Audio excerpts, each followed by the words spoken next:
denounce that type of language in the video that you saw? Oh yes, we've always done so. As government, as my own party, we are completely opposed to that.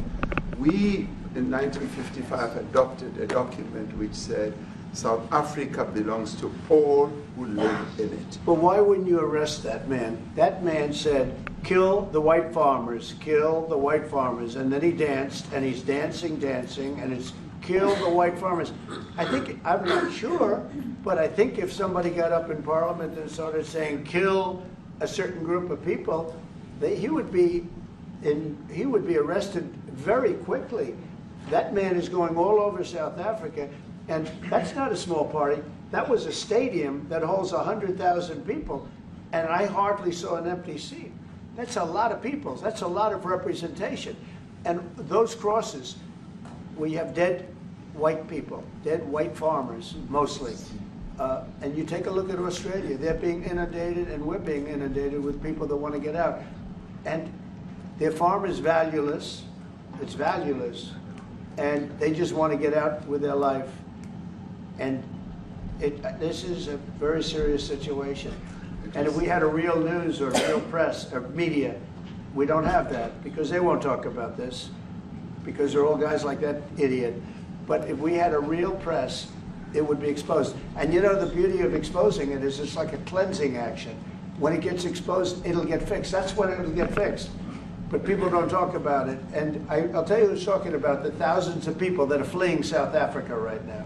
You spoke a lot about your safety, especially given the utterances that were made by Mr. Trump. We see also an increased number of security. Are you really fearful for your life? And secondly, just to speak about how do those utterances by Mr. Trump, how do they affect the EFF, especially going into the local government elections?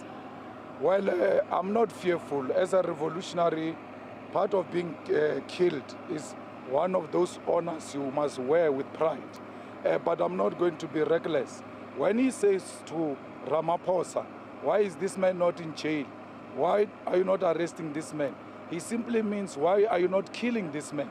Because this man wants to kill white people. That's what he believes.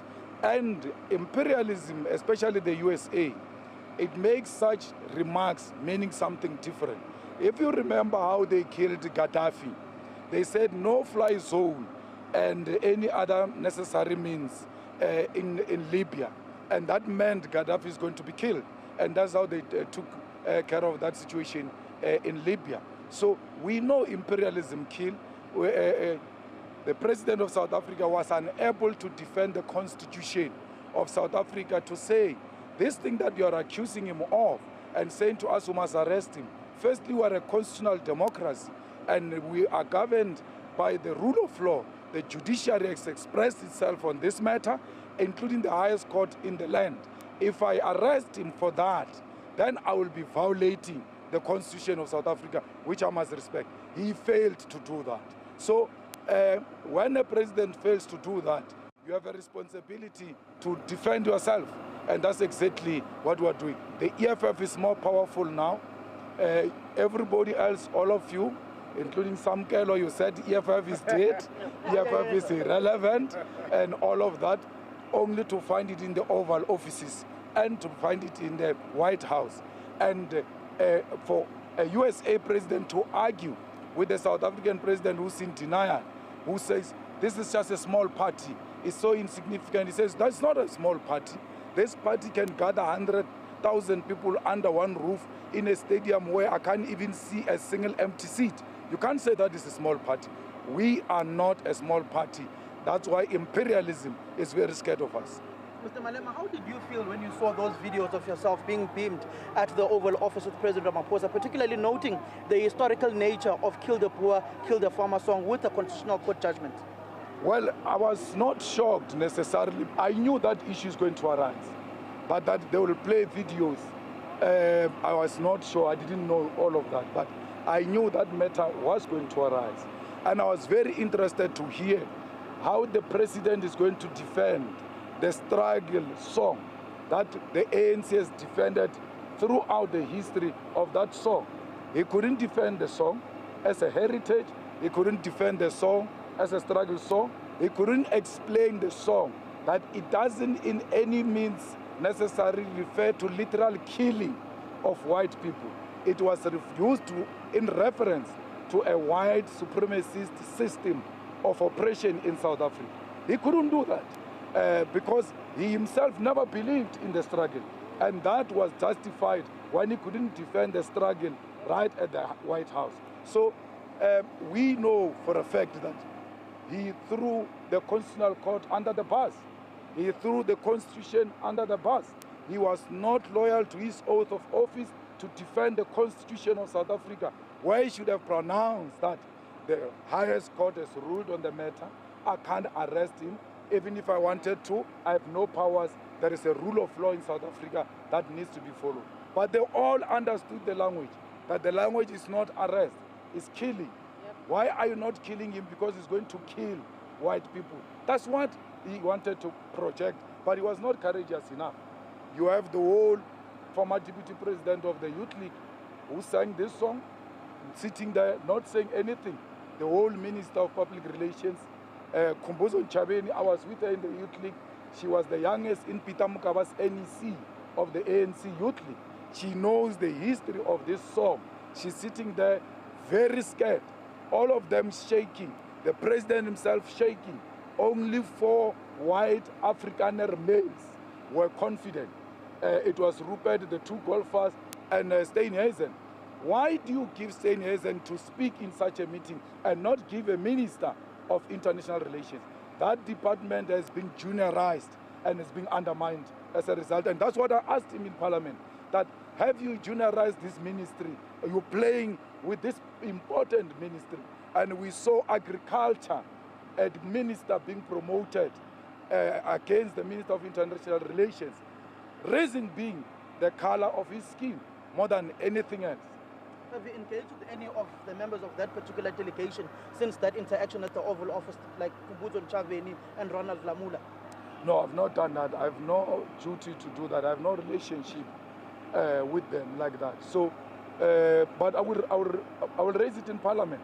When the president comes for questions, we'll sharply raise this matter, and I will sharply raise the matter where he failed to defend the struggle and the Constitution of the Republic of South Africa. Diplomatically, don't you feel as if the president was on the right footing not to engage President Trump and to present facts to him, because that wouldn't have changed the thinking of the US president? So to engage in a diplomatic engagement which doesn't present the facts is falsehood. It's not diplomacy. Diplomacy, you say, with due respect, Mr. President, so many people are being killed in South Africa, and of this number, so many are blacks, so many are white. Majority of people being killed are black, and you do that in the best way you can. Ramaphosa can do that. He's got the temperament to can do that. I can do that. I can't do that. I'm going to be very aggressive, and that means in one way. So Ramaphosa should have presented the facts. Look, he goes to Oval Office 2 days or a day after they released the crime stats, which means Ramaphosa was sitting there knowing the crime stats in South Africa. He still doesn't say, but this is not a true reflection. And then, what kind of diplomacy? Samkelo is this one where you are shown a picture of another country and they say it's your country, and you are saying, no, if I clarify, it's going to be offensive diplomatically. Those are facts. Diplomacy never meant that. The truth must not be told, facts must not be put on the table.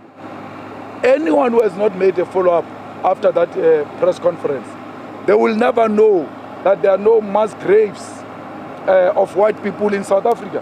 Our president was there.